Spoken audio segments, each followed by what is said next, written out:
My dear Gautham சில குட்டீஸ் exam நான் இப்போ எழுதுனீங்க 12th காமர்ஸை பொறுத்த வரைக்கும் ஈஸியாக இருந்துச்சுன்னு நினைக்கிறேன். 12th மேக்ஸ் தான் கஷ்டம். காமர்ஸ்லாம் கொஞ்சம் ஈஸியாக இருந்துச்சுன்னு நினைக்கிறேன். கண்டிப்பாக கிரேஸ் மார்க் விஷயம் வந்துச்சா இல்லையாப்பா? வந்துச்சுன்னு சொல்லி கமெண்ட் பண்ணுங்கள். அந்த கொஸ்டின் நம்பரை கமெண்ட் பண்ணுங்கள். நான் செக் பண்ணி பார்த்துட்டு நான் ஆஃபீஸில் சொல்கிறேன். ஓகேப்பா, ஆன்சருக்கு தான் வெயிட் பண்ணிங்கன்னு நினைக்கிறேன். ஸோ லைக் பண்ணிட்டு சப்ஸ்கிரைப் பண்ணிங்க. ஆன்சருக்கு வித்தின் 10 to 15 மினிட்ஸில் நம்முடைய வாட்ஸ்அப் சேனலில் வந்துடும். கீழே டிஸ்கிரிப்ஷனில் எனக்கு லிங்க்ஸ் இருக்குது. மறக்காமல் கிளிக் பண்ணி ஜாயின் பண்ணிக்கோங்கப்பா. ஓகேங்களா? ஸோ அப்போ தான் நம்ம அடுத்தடுத்து அப்லோட் பண்ண வீடியோஸ் நோட்டிஃபிகேஷன் வந்து சேரும். ஓகேங்களா? ஸோ பண்ணிடுங்க. அதுதான் உங்களுக்கான ஆன்சருக்கு அப்லோட் பண்ணிடுவேன். 2 மார்க் 3 மார்க் எல்லாமே அப்லோட் பண்ணுவேன். 5 மார்க் எல்லாமே அப்லோட் பண்ணுவேன். செக் பண்ணி பார்த்துக்கோங்க. ஓகேப்பா, 12th காமர்ஸை பொறுத்த வரைக்கும் எல்லாம் எப்படிப்பா எழுதுனீங்க?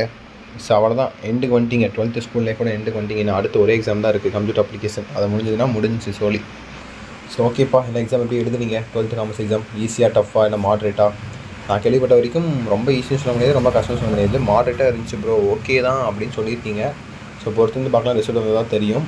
அண்டு ஃபஸ்ட் குரூப்புக்கு கெமிஸ்ட்ரி பொறுத்த வரைக்கும் கிரேஸ் மார்க்ஸ் இருக்க மாதிரி பேச்சு போயிட்டுருக்கு. பட் காமர்ஸ் குரூப் உங்களுக்கு பார்த்தீங்கன்னா கிரேஸ் மார்க்ஸ் எதாவது இருக்கலைன்னு கேட்டிங்கன்னா எதுக்குமே கிடையாது. இது வரைக்கும் எந்த ஒரு அஃபீஷியல் நியூஸும் வரலை.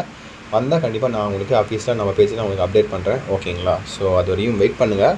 அண்ட் சப்ஸ்கிரைப் பண்ணிவிட்டு வாட்ஸ்அப் சேனலில் போய் செக் பண்ணி பாருங்கள். ஓகேங்களா? அடுத்த அப்டேட்ஸ் வந்துகிட்டே இருக்கும். அதேமாதிரி பேப்பர் கிரேஷனுக்கு டேட் சொல்லிட்டாங்கப்பா. நேற்று வீடியோ போட்டிருந்தேன், பார்த்தீங்களா இல்லையான்னு தெரில. April 8 ஸ்டார்ட் ஆகி April 20 முடியுது. ஓகேங்களா? 11 நாள் தான் திருத்த போகிறாங்க. கண்டிப்பாக பேப்பர் வேலிடேஷன் ரொம்ப ஸ்ட்ரிக்டாக இருக்காது, ரெகுலராக தான் இருக்கும். ஸோ அதை பற்றின வீடியோ ஆஃபீஸில் இன்னும் வேணும்னா போய் செக் பண்ணி பாருங்கள். அண்ட் நாளைக்கு ஒரு வீடியோ போடுறேன்.